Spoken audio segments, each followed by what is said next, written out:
Last week, the Department of Homeland Security published a new rule in the Federal Register that would allow the Department of Homeland Security to gather up all of the social media information on all ALL immigrants in the United States, including those that are already naturalized U.S. citizens. This rule is not a proposal. This rule is something that is set to go into effect. In fact, it's going to go into effect on October 18th. So starting on October 18th, the Department of Homeland Security can go through and gather and document all of the information on your Facebook page or on your Twitter feed. And if you're one of the people that has LinkedIn or Google+, they're probably going to look at those too. They might have to create a login to get in there, but they're going to pull it. This is a gross violation of our constitutional rights as U.S. citizens, because keep in mind, this isn't just about people who come over here and visit the United States and are trying to become citizens. To an extent, it would make sense to make sure they're not a threat. Maybe scroll through their Facebook feed just to be sure, but don't document it. You don't need to keep records of it. You just need to vet a little better.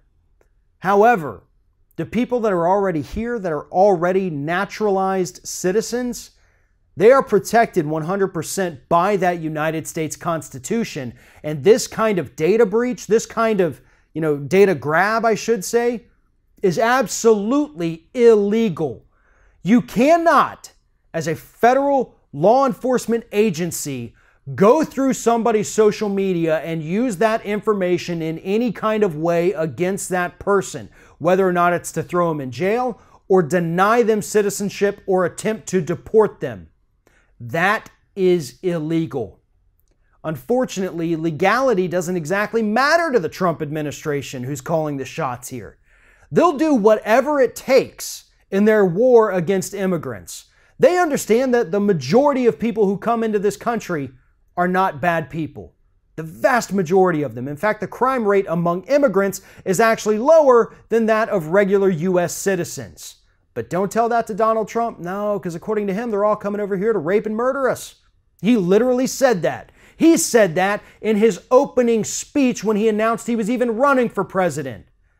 This has to stop. These are not bad people. These are very good people seeking a better life for themselves or their family or whoever it is. They just want to do better.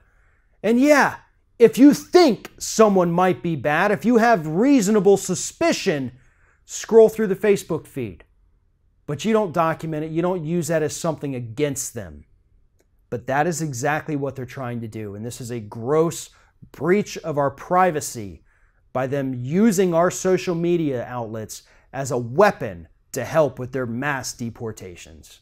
If you're thinking about subscribing to our channel, I strongly encourage you to do that. But if you're not thinking about subscribing, I would encourage you to start thinking about it, and then once you're thinking about it, actually go and do it. You can see the subscribe button right there on the screen, or if you're watching on a different platform, go to youtube.com/theringofFire.